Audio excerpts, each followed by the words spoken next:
வணக்கம். Line of ட்ரேடர்ஸ்க்கு அன்புடன் வரவேற்கிறேன். நம்மளோட நோக்கம் சின்ன கேபிட்டல் ஒரு 10K ஆர் 20K வச்சுக்கிட்டு ட்ரேட் பண்ணுறது. பொசிஷனல் ட்ரேடு மேஜராக எடுப்போம். அது போக சின்ன சின்ன ஸ்கல்ப் எடுப்போம். இந்த மே 2 22,400 கால் நேற்று எடுத்திருந்தது அது இன்றைக்கி கேப் அப் ஓப்பனில் நமக்கு ஒரு ப்ராஃபிட் கொடுத்தது. அதுக்கப்புறம் மார்க்கெட் தொடர்ந்து மேலேயே சஸ்டெயின் ஆனதுனால நம்ம கான்ஃபிடெண்ட்டாக கால் சைடு மட்டும்தான் ட்ரேடு போனோம். ஸோ ஸ்கேல்பிங் முறையில் ஒரு 7 ட்ரேட் எடுத்திருக்கோம். 280 ரூபா இதுக்கு நமக்கு ப்ரோக்கரேஜ் போகும். பட் ஓவராலாக 4,108 எடுத்திருக்கோம். ஒரு 3,700 நமக்கு ப்ராஃபிட். ஒரு 12K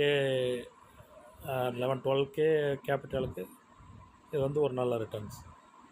ஸோ நம்ம எல்லாமே க்ரீனில் முடிச்சிருக்கோம். எல்லாமே கால் சைடு தான். ஸோ